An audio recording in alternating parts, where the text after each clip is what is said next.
you okay with living in a home that does not suit your personal lifestyle needs? Do not watch this video. Why, Juliet? Because, Kat, we're going to go today to a beautiful vacant lot in Portola Valley and talk about what it looks like to build your own dream home, customized to all of your wants and needs. Wow, right here in the heart of Silicon Valley? Exactly. We're also going to visit Stanford University. We're going to meet the woman behind the man that created the GPS. I mean, think of all the technology that we have today that started right here in Silicon Valley.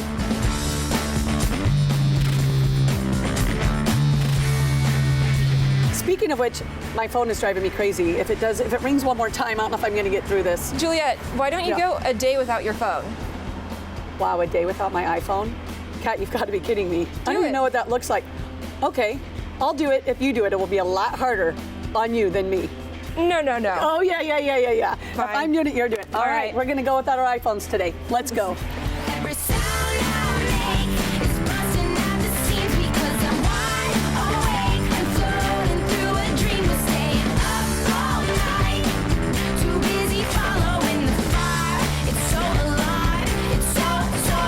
Guys, anybody have any idea where Kat and Juliet are?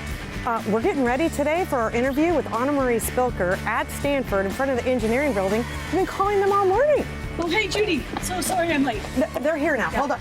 Yeah. Hey, where have you been? On our way. It took a little while without having GPS on our phones.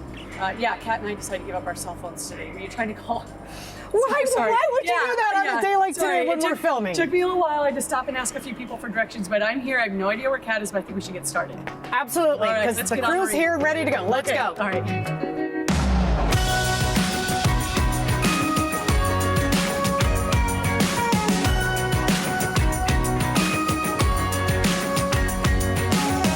Annamarie, it is an honor to be here today at the James and Annamarie Spilker building here at the new engineering quad at Stanford University, the epicenter of technology and innovation. Your husband, Dr. James Spilker, he made such an impact. I don't think an hour goes by. Just today, Kat and I are taking a day without our cell phones and just without the GPS system and everything we have through the technology. Could you tell us a little bit more about what led him to this incredible contribution to the world? Jim came from a very humble background. He was very, very smart in school, so the teachers would give him extra special assignments in the areas of technology. And then he got a scholarship to Stanford University to study engineering.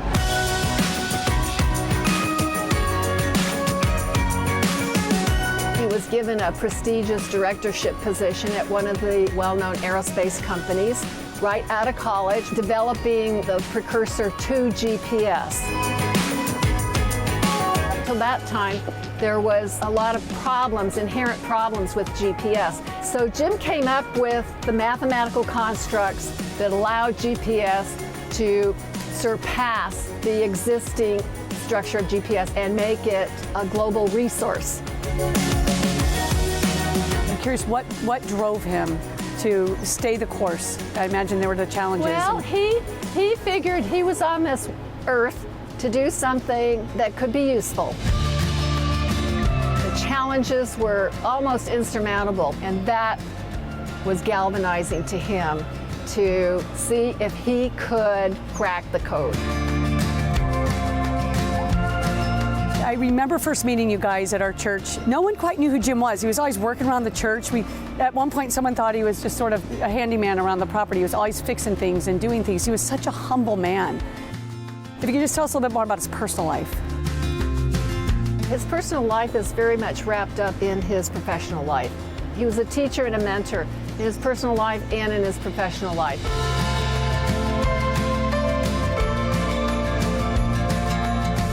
He developed an interest in bodybuilding and weightlifting and running, and he competed on the national stage in bodybuilding. And then he also competed in running in the 100-meter dash. And so we have a room full of trophies of that.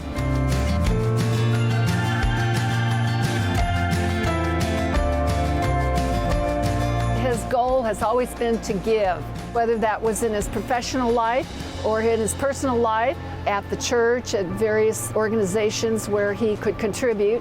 in any way that he felt was of service. Can you tell us a little bit about what it was like receiving the Queen Elizabeth Prize? It was one of the thrills of his life. The Queen Elizabeth Prize was one of the pinnacles to recognize his success and achievements globally. And Jim bought 2 brand new suits, one for the announcement in February and one for the awards ceremony. Unfortunately, he passed away in September of 2019, so I went in his place. Prince Charles was in attendance to give us the award. It's amazing that you were able to still go with everything going on. It's beautiful.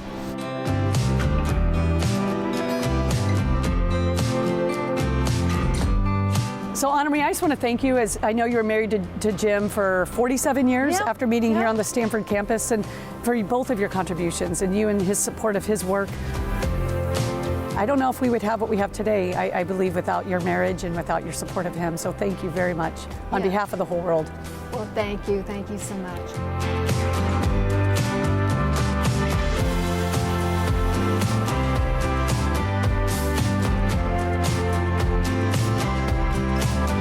And thank you again. This was wonderful having this time today. This beautiful. Kat, where have you been? I finally found you guys. Yeah, we totally missed you. Missed the whole entire interview. Well, I had to use an actual map. I tried to drop my pin. There's no Oh my Siri gosh, telling me I am where to so go. I needed my phone. A day without the cell phone. Sorry, Kat. I actually had to ask like 5 people on the way, but at least I found it. Yeah. So Made better time than me. yeah. Well, good job. We're glad you're here.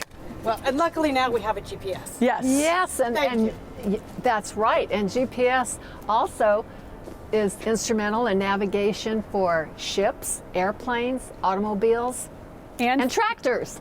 And finding your teenagers when And they're not home. tractors. And tractors.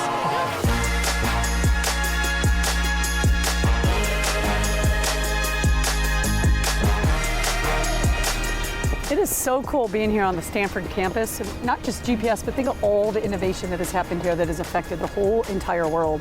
Absolutely. I mean, alumni from just this school alone have founded the major tech companies like HP, Sun, Google. I mean, Yahoo. We're standing here right in front of the Yahoo building. There's a Yahoo building. Yeah. I'm gonna check that out. Yes. Yeah, not to mention that LinkedIn and Snapchat also came out of this campus. Yes. And a stone's throw from Apple and Facebook.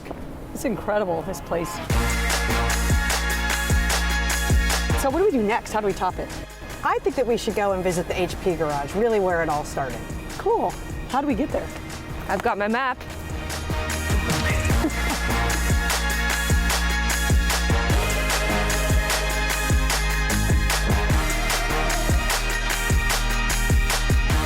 What a beautiful neighborhood. And what is this? The birthplace of Silicon Valley, this little garage back here? This is Tell it. us about that. Well, between 1938 and 1940, Hewlett and Packard lived and worked here. They created the first HP computer systems, which literally gave rise to the first high-tech area in the world. Wow.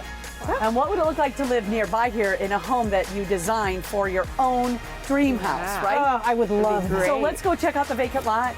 This is so exciting. Wait a second. We should get a photo really quick. Oh, yeah. Oh, yes. Yeah, Kat. Our phones! You too. How are we going to take a picture? Yeah, wait.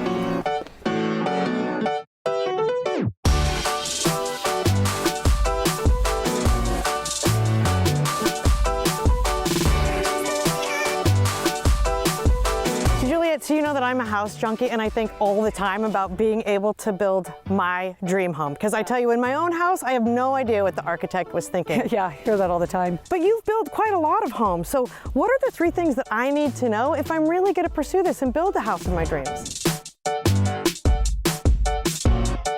Number 1 is make sure the lot's buildable. Understand the zoning and what can be built. Make sure it is going to be a buildable lot.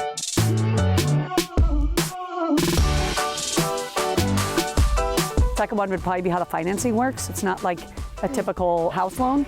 You would buy a lot first, and there are loans with, you usually need a larger down payment. And then once you own the lot, you have something called soft costs, which are anywhere from $80,000 to $150,000 of things like soils permits, surveys, fire sprinkler plans, the architect, the structural engineer, and then that's not even including all the permits that the local jurisdictions are going to require. So that's another, you know, $100,000 easy, probably $150,000 of cash in hand. And then beyond that, you're going to go hire those contractors, and you're going to, depending on your finishes, be anywhere from $400 a square foot to $500, $600, $700, $800 a square foot, depending on how you're building. And a foundation on a steep lot could even add another $150,000 on top of that.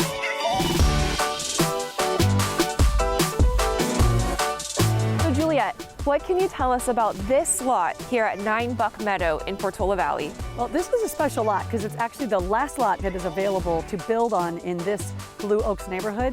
And we've seen properties in here sell anywhere from $6 million to $16 million. So you can imagine what you could do. This lot specifically is set up for a house for around 5,000 square feet. And I think you would be standing right here in the kitchen looking out to these beautiful hills. So really sky's the limit with what you can do here.